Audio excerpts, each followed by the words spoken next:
property rights. So a macadamia farmer is a property rights owner. That property is his. And if the state believes that there's a public purpose to be earned by banning the export of raw macadamia or unprocessed macadamia, then the state has an obligation under Article 40 to compensate the farmers of macadamia the value that they lose by not exporting their macadamia out. They cannot be used as sacrificial lambs to give people employment. When they go to grow macadamia, they grow macadamia to make money. They don't grow macadamia to have some Otieno, Alhaji, or Sobo to be employed, or Mr. Ojanda here to be employed. They grow macadamia to make money. And macadamia is their property. The state has absolutely no right to deny them the maximum benefit of their property. And if there's a public purpose that the government has in terms of creating jobs by retaining the raw material locally, then the government has a duty and an obligation to make sure that it compensates the farmer what they lose by being denied the global market. I don't think the government has got any rights to do what the minister said, and I think the minister needs to apologize to this house by saying that I will not. Who are you? You will not do that as who? This is a government of law, not a government of men. Senator Omtatah. Yes. Thank you, Mr. Speaker. Thank you. Let's take another supplementary question from Senator Chute. Thank you very much, Honorable Speaker. Let me take this opportunity to congratulate our CS for agriculture. I have a similar issue about macadamia, but this one goes to farming in northern Kenya and Upper Eastern. I had a conversation with the CS earlier in regards to something very important. The government normally gives debt reliefs to farmers, let's say coffee farmers, tea, maize, beans, sugarcane, and many other type of farming. But the government has neglected northern Kenya, Upper Eastern, and many parts of this country which are dependent on livestock farming. Does he really even recognize that livestock is also part of farming, contributing a lot to this country?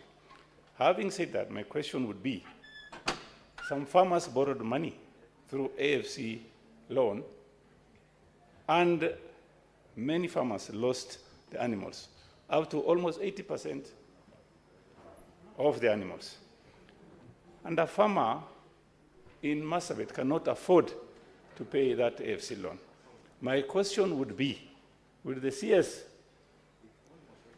help the farmers who are unable to pay AFC loans, just as what is happening to farmers in other parts of this country, like farmers being given a subsidy on fertilizer and many, many other subsidies? Can the CS tell us how he's going to help farmers who have not paid AFC loans in terms of some kind of debt relief? Thank you very much, Honorable Speaker. Cabinet Secretary, you may respond to those two questions. Thank you, Mr. Speaker.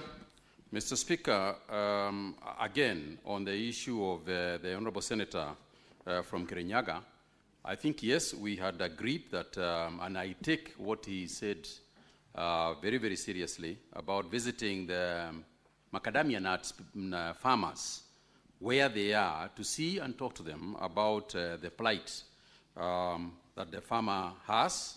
And it is my intention, our intention as a government, Mr. Speaker, that indeed we protect the farmer and make sure that the farmer benefits to the wildest extreme possible, and we will do so. Mr. Speaker, and therefore I will take up the issue with the Honorable Senator. Mr. Speaker, on the issue of the public purpose, my friend Senator Omtatah, first and foremost, Mr. Speaker, you know, laws are made in this house. and laws are made in Parliament. So the only position I would humbly submit, Mr. Speaker, that I can stand here to speak as is a cabinet secretary in a position that is created by the Constitution and this House. So that is indeed the position on which I am speaking.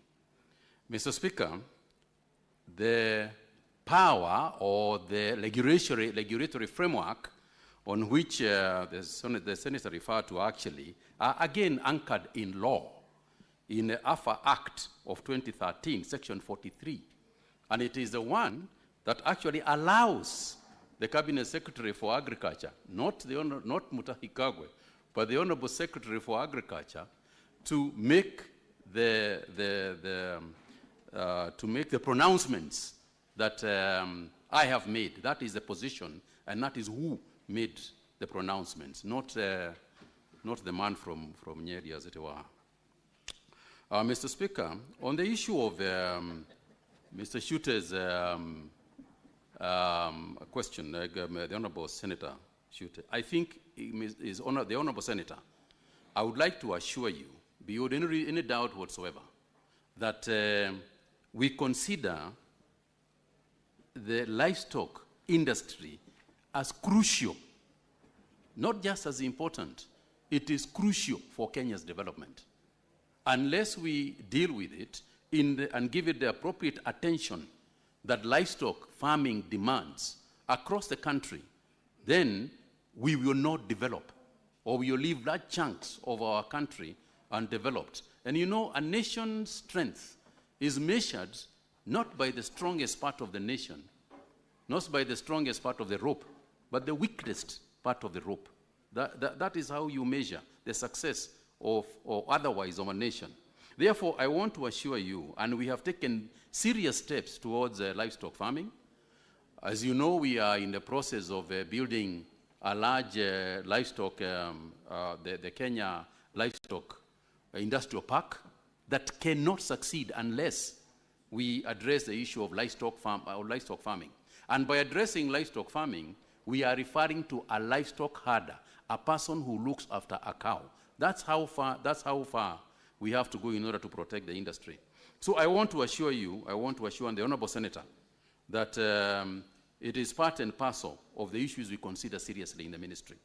The second part of the question regarding the Agricultural Finance Corporation loans, again, the Honorable Senator was honest to say that we had a meeting prior to my address here, and we agreed to meet up in another 2 weeks after he gets that information, and I get some information, and see what indeed we can be able to do to help the farming community and the persons who are suffering because of that. They are as important as any other farmer in this republic.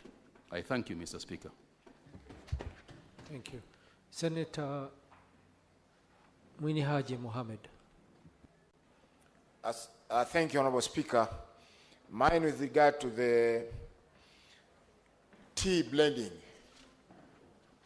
in the country, or in Mombasa in particular. Packing paper, which contributes about 75% of the cost, is subjected to import duty of 35%,